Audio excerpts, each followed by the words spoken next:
Estamos revisando el Concilio de Calcedonia, la historia de Calcedonia,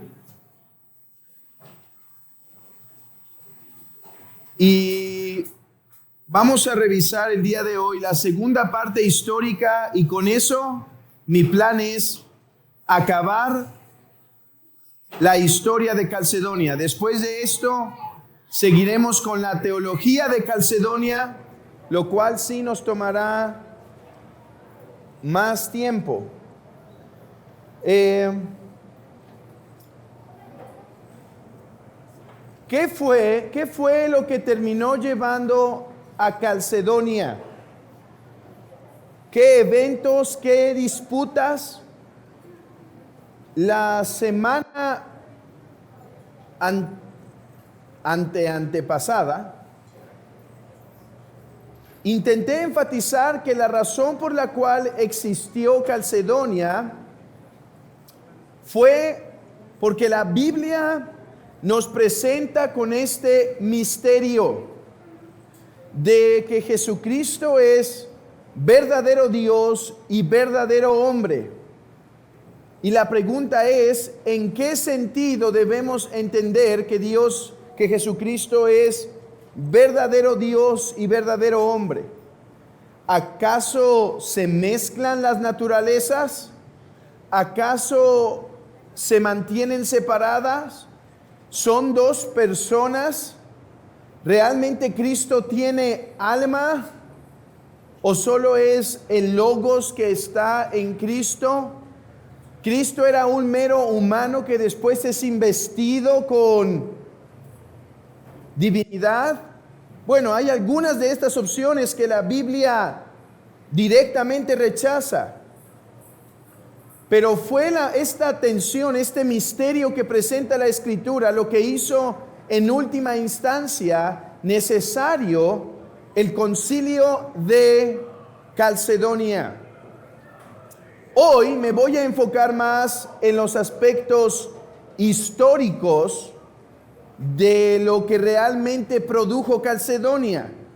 O sea, el fundamento es la Biblia, pero hubo ciertos eventos históricos.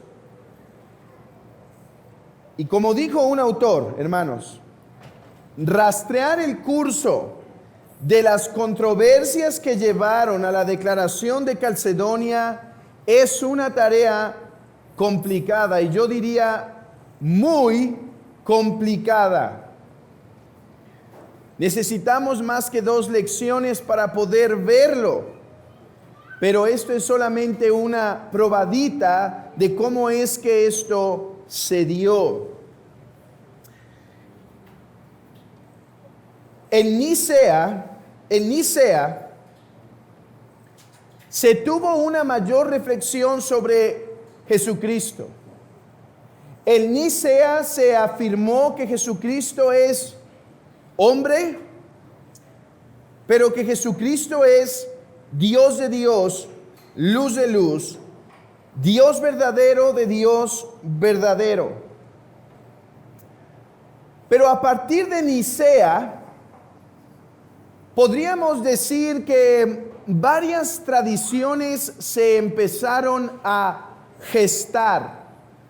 Varias tradiciones, al menos 2, una que podemos llamar ortodoxa y otra no ortodoxa. Estas 2 tradiciones empezaron a manifestarse.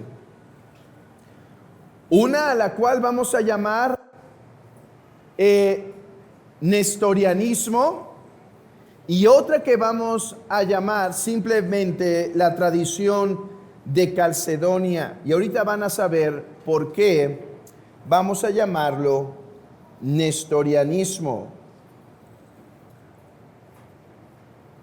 Déjenme mostrar cómo las 2 tradiciones se empezaron a manifestar a través de la respuesta a una postura teológica que tuvieron que dar. Yo les hablé la última ocasión de un hombre llamado Apolinar.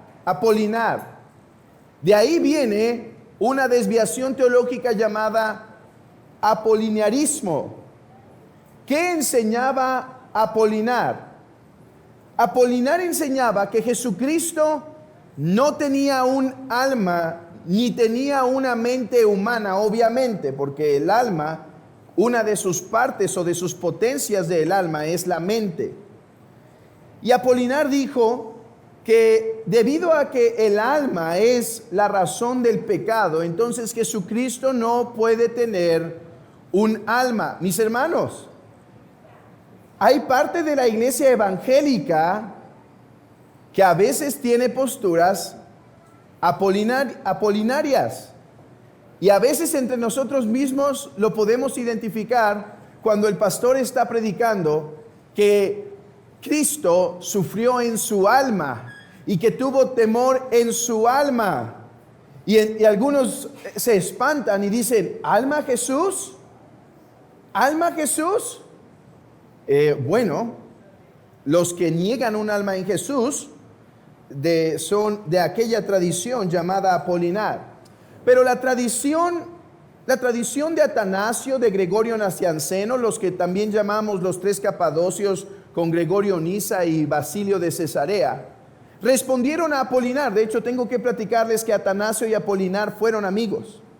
Y de hecho, por un tiempo, Atanasio defendió a Apolinar y decía, no, él no es hereje, solamente está confundido en algunas cosas. Y esto le trajo una mala reputación a Atanasio por un tiempo y después tuvo que alejarse de él porque Apolinar insistía en sus errores.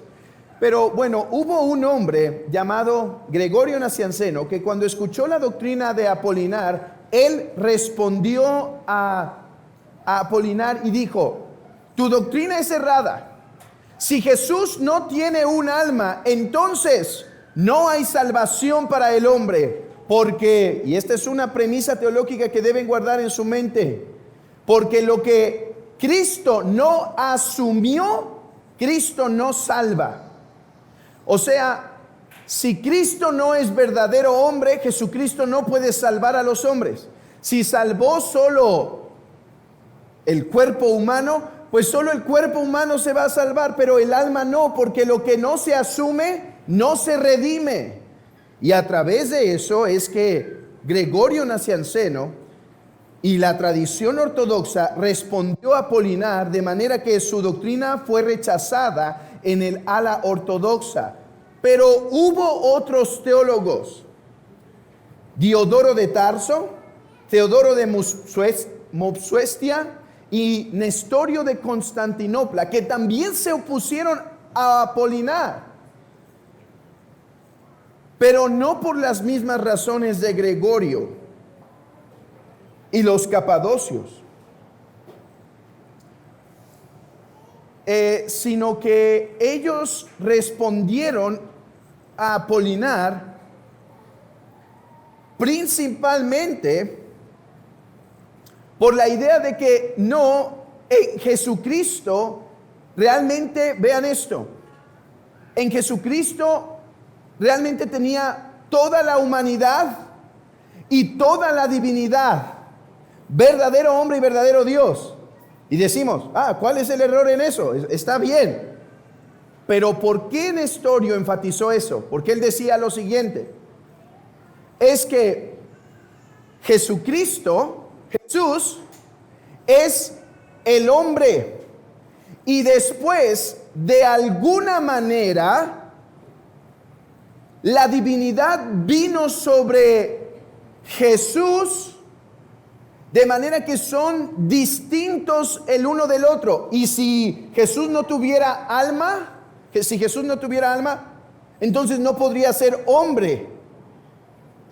No podría, o sea, la preocupación de Nestorio es que si decíamos que Jesús no tiene alma, sino que es el Logos, su alma, Nestorio replicaba, haríamos que Jesucristo fuera verdadero Dios y verdadero hombre al mismo tiempo, lo cual él se oponía a eso.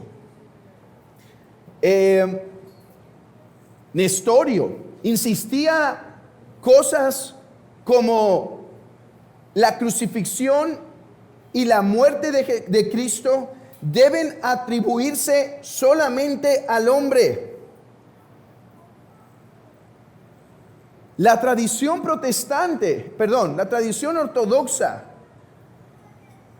sí confesaba que Jesucristo perdonaba pecados porque es verdadero Dios y distinguía entre lo que podía ser en virtud de una naturaleza y en virtud de otra. Como hombre pudo ser tentado, ¿sí? Como hombre pudo tener hambre. No obstante, la tradición ortodoxa se cuidó de nunca hacer parecer que en Cristo había dos personas actuando, una por un lado y otra por otro, una en una ocasión y otra en otra ocasión.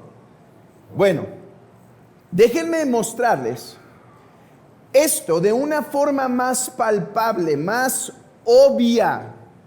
¿Cómo? A través de un concilio ecuménico que de hecho nosotros podemos recibir, porque está en conformidad a las Escrituras, que se llama el concilio no de Constantinopla. Eso pasaría tiempo después, de Calcedonia, pasaría tiempo después, sino un concilio que se llama el concilio de Éfeso. Aquí hubo dos titanes. Nestorio, que súbitamente fue puesto como obispo, como el regente de Constantinopla, o sea, uno de los obispos principales. Y otro autor, el cual recomiendo que cualquier material que se encuentre de él es útil, y se llama Cirilo de Alejandría, obispo de Alejandría, dos de las ciudades más importantes. Bueno, estos dos tenían cierta rivalidad. Había diferentes razones de esta rivalidad, hermanos. Son cosas que no deberíamos hablar en cuanto a la vida de la iglesia, pero esta es la realidad de que Dios ha decidido hacer su voluntad, mostrar su voluntad, realizar sus decretos, incluso a través de hombres débiles y fallidos. ¿Cuáles eran algunas rivalidades? Algunas nacionales. Por ejemplo, Nestorio era de Antioquía y Cirilo, como he dicho, de Alejandría. Algunas eran cierto orgullo teológico, porque se decía que la escuela de Antioquía era más fiel a la Escritura y el otro decía que la escuela alejandrina era más fiel. Otro en cuanto a poderío, en cuanto a autoridad, porque aunque Constantinopla era la capital del imperio, para este tiempo Alejandría también ya tenía bastante autoridad y tenía una tradición mucho más larga en cuanto a su prioridad en la historia de la humanidad. Ahí es donde se encontraba la famosa librería que fue quemada. Ahora, los dos tenían caracteres complicados, explosivos. Hay veces que los que quieren hablar bien de Cirilo, que es como el Atanasio de ahora, pero de Calcedonia, pues hablan solo mal de Nestorio. Tenía un mal carácter, hacía esto, hacía lo otro. Bueno, les tengo que decir algo. Cirilo no era el mejor ejemplo en cuanto a palabras que dice Proverbios, que la palabra suave calma la ira. No era el mejor. De hecho, como una carta tierna, le escribe 12 anatemas y le dice: Nestorio, si no confiesas alguno de estos, eres un anatema, o sea, consagrado para la condenación eterna. Y esa fue su carta, y quizá puso al final, postdata, te amo en Cristo.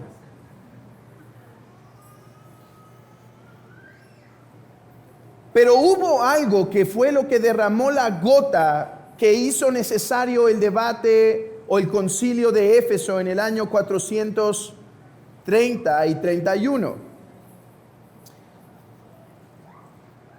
se escuchaba entre las voces del pueblo. En nuestros días podríamos decir, se escuchaba en las redes sociales. Pues allá también tenían su tipo de redes sociales. Y era de oído a oído. Y se había escuchado que Nestorio estaba negando que María era Theotokos. Esto despertó la ira de Cirilo, porque para Cirilo negar que María era Theotokos era negar la misma tradición, la Biblia, y atentar contra Jesucristo. ¿Qué significa la palabra Theotokos? Bueno, como deben saber, esta palabra está compuesta de dos, y una ustedes ya la reconocen. Theos, Dios, pero la otra parte suele ser más complicada. Quiere decir portadora o madre. O sea, Theotokos significa una que tiene en su vientre, que porta a Dios en su vientre. Y Nestorio dijo, eso está mal. María no es ni madre de Dios, ni portadora de Dios. Ahora, los que están aquí presentes, y es su primer acercamiento a Calcedonia, pueden decir, ¿y qué está mal con Nestorio? Es más, Nestorio era un protestante antiguo que rechazó el lugar de la Mariología en la salvación. Bueno, las cosas no son absolutamente así. Y Nestorio, créanme que no nos conviene ponerlo como nuestro precursor de la Reforma Protestante en lo absoluto. Déjenme explicar esto. Hablaré con más detalle de esto cuando haga la exposición teológica. Ahora solo será un anticipo momentáneo, y después lo desarrollaré cuando empiece a explicar toda la definición de Calcedonia, parte por parte. Pero al menos tengamos esta introducción.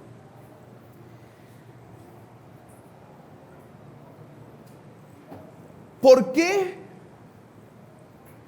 Nestorio se oponía a llamar a María Theotokos? Y más bien prefirió llamarla Cristotokos. ¿Por qué Cirilo rechazó llamar a María Cristotokos y prefirió llamarla Theotokos? Una explicación teológica es necesaria. Vean, hermanos, el debate en este tiempo no giraba particularmente en torno a María.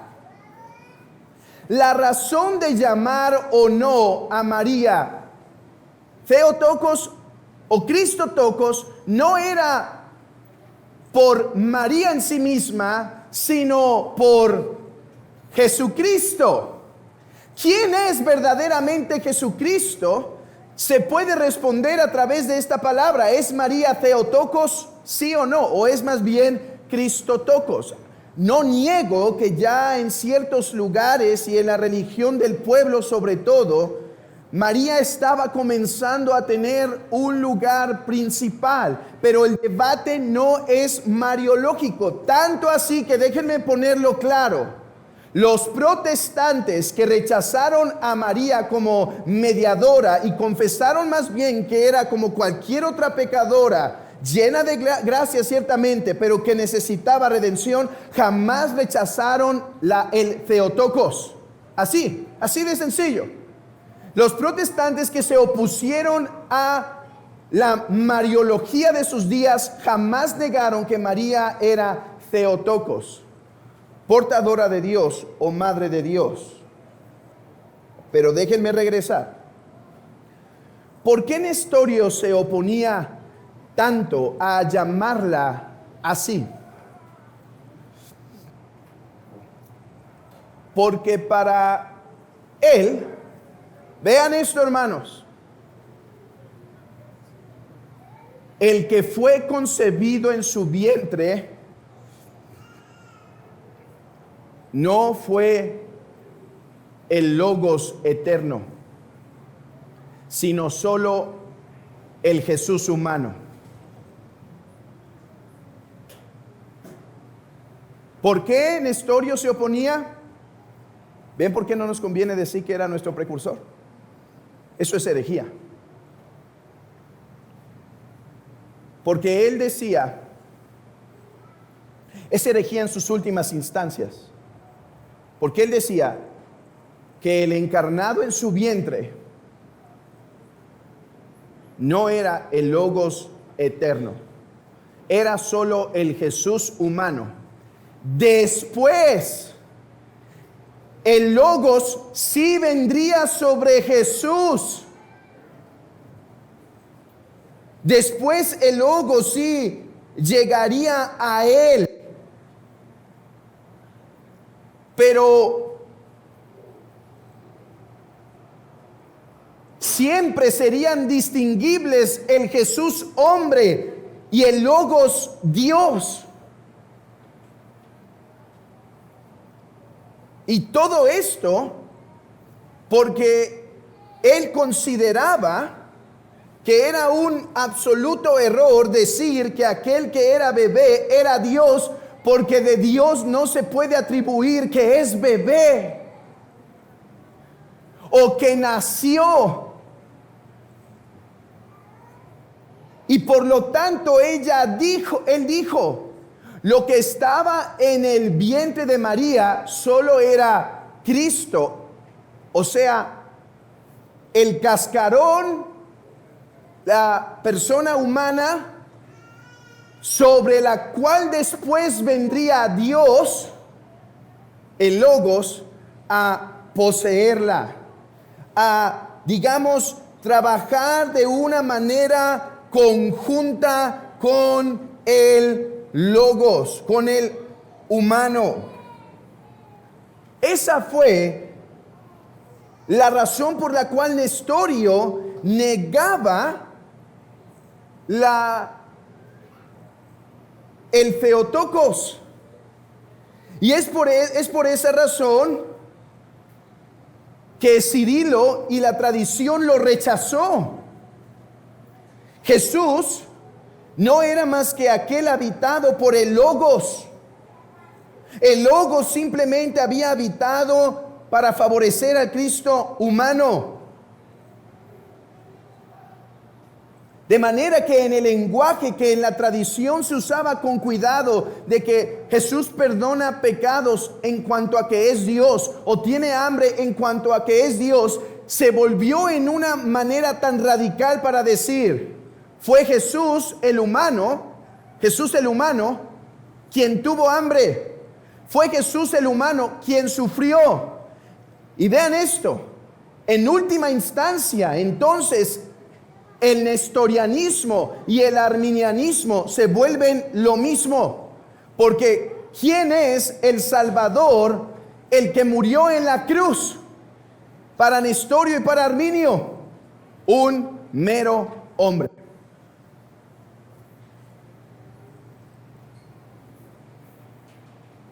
¿Qué dijo Cirilo? El debate no está en María. Cirilo dijo, que el gran problema de esta confesión de decir que Jesús solo es Cristotocos es que se está malentendiendo el misterio de la encarnación. Aquel que estuvo en el vientre de María, hermanos, aquel que estuvo en el vientre de María era el Dios hombre. Era el Logos que se hizo hombre.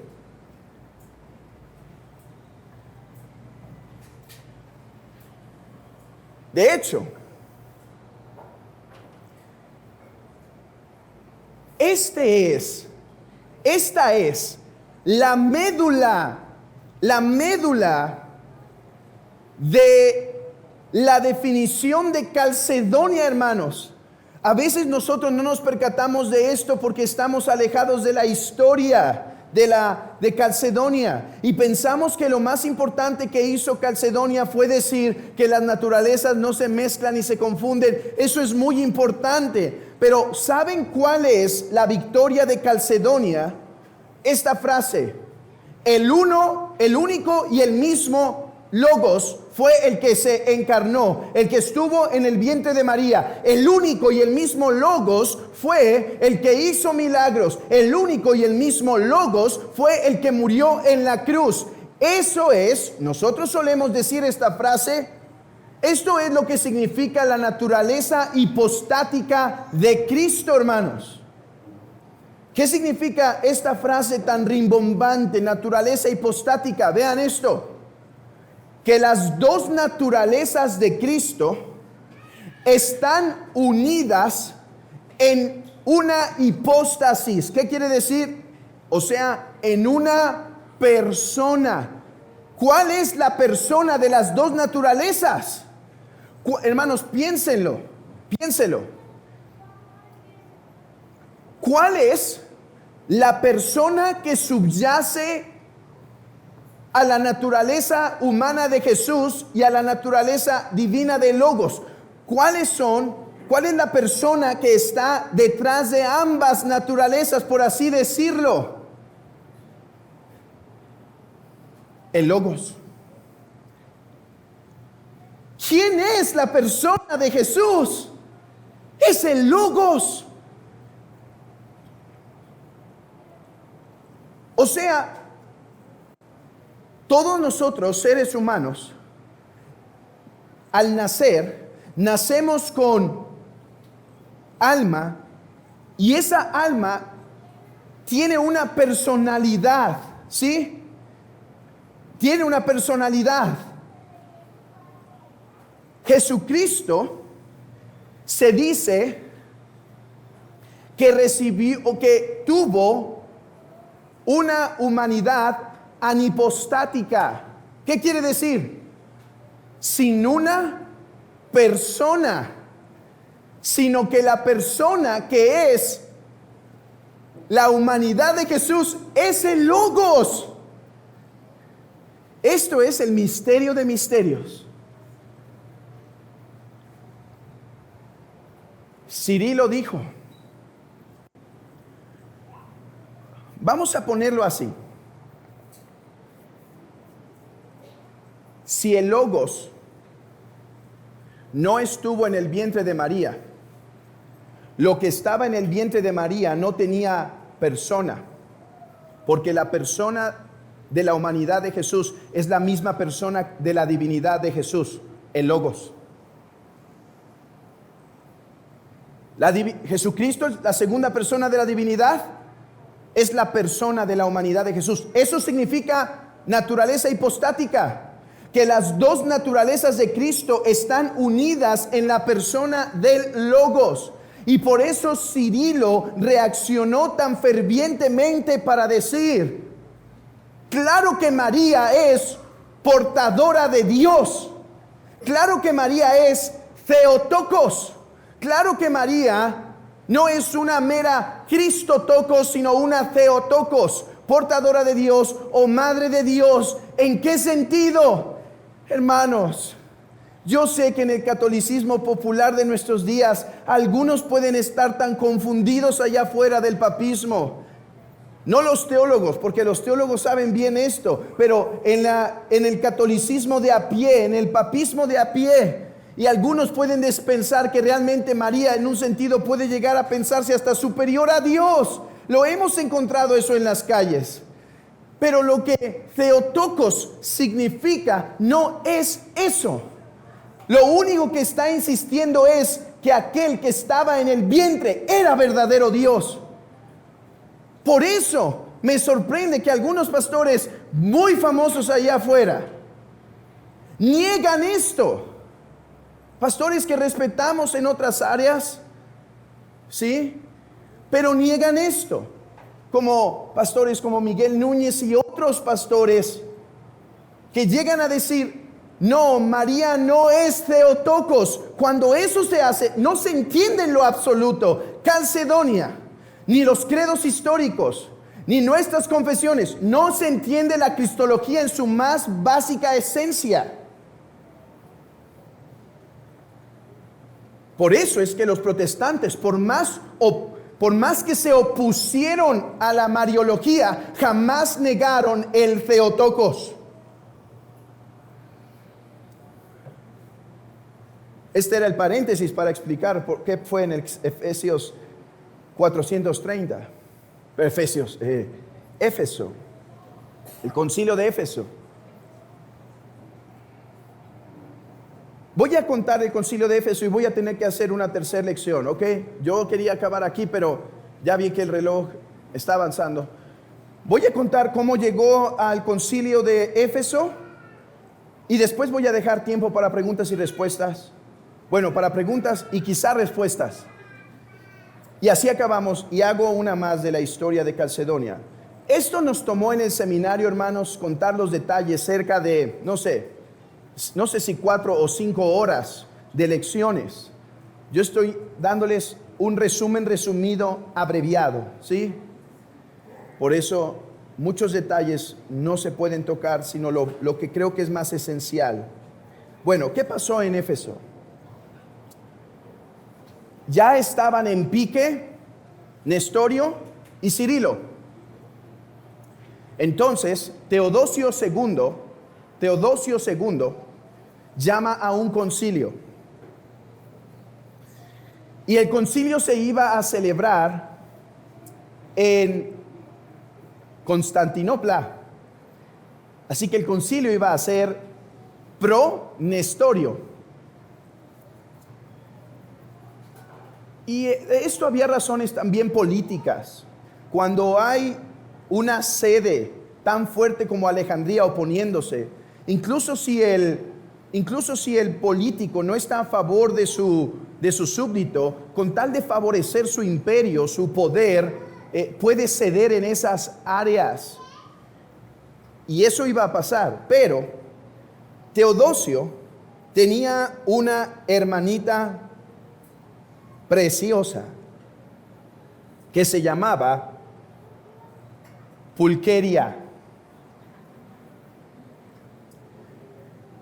No, lo de preciosa fue en serio. Si el nombre les dio risa, eso fue aparte. Pero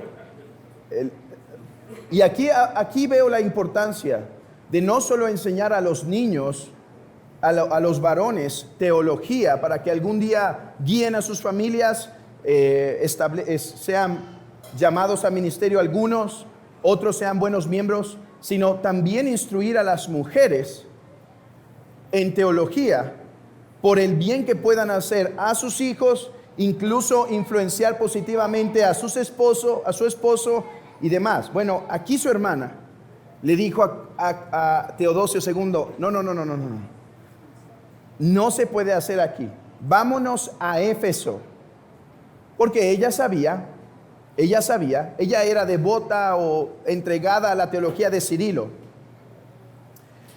Y ella decía, ahí se hará algo más ecuánime. Bueno, lo de ecuánime lo podemos dejar fuera. No pasó nada ecuánime. ¿Qué sucedió? Déjenme contarlo en breve. Llega Cirilo, 200 obispos con él, por eso es considerado también un concilio ecuménico. Llega Nestorio con 16 obispos y déjenme decirles algo. Se suele decir que el nestorianismo era tan fuerte como la postura ortodoxa. Eso es falso. Eso es falso. Pero dejemos esos mitos para después. Viene con 16 obispos y una enorme guardia. Claro, él era el obispo de Constantinopla, o sea, la capital del imperio, ¿sí?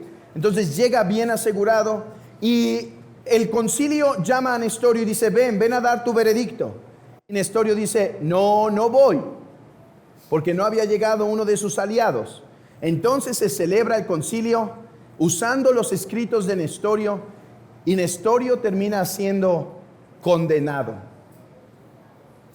Termina evidenciándose que él realmente era hereje. Bueno, la historia es fascinante, hermanos. Llega después un enviado del emperador Teodosio, encierra a los dos prácticamente como en arresto domiciliario por lo que estaban haciendo. Y bueno, finalmente se termina deliberando, porque no me puedo ir a los detalles de la historia, pero se termina deliberando que Nestorio tiene que ser exiliado.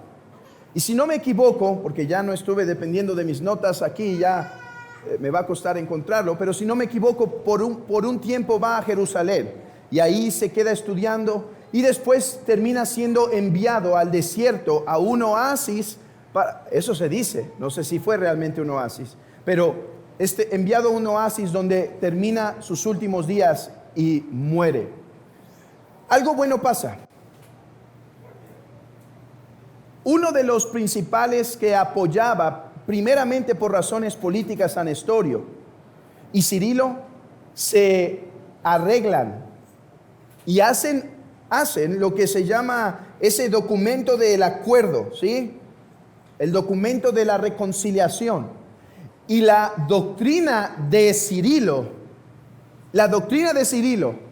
es establecida. Sí, prácticamente es la que gana la batalla. Hubo paz 7 años, 6-7 años. Muere Cirilo, muere este otro hombre llamado Juan, y los seguidores de ambos vuelven a hacer una pelea. Y es que los términos no estaban suficientemente claros, sobre todo aquellos términos como physis, prosopón, hipóstasis y ousia. Algunos ya estaban bien definidos desde Nicea, otros no. Y eso fue lo que hizo necesario Calcedonia, la definición. Historia que veremos Dios mediante el próximo domingo, si nos da vida el Señor. Esta es la historia de la iglesia, en donde Dios no se avergüenza de llamarnos hijos, sino que usa hombres débiles y faltos y muchas revolturas, hermanos, para que la gloria sea para Él. Nosotros quisiéramos algo más sencillo, ¿no? Una historia contada así, sin ningún error, sin ningún mal carácter, esa no es la realidad. Pero esto manifiesta la gloria de Dios, que donde ha abundado la oscuridad y el pecado, ha sobreabundado la gracia y su cuidado paternal.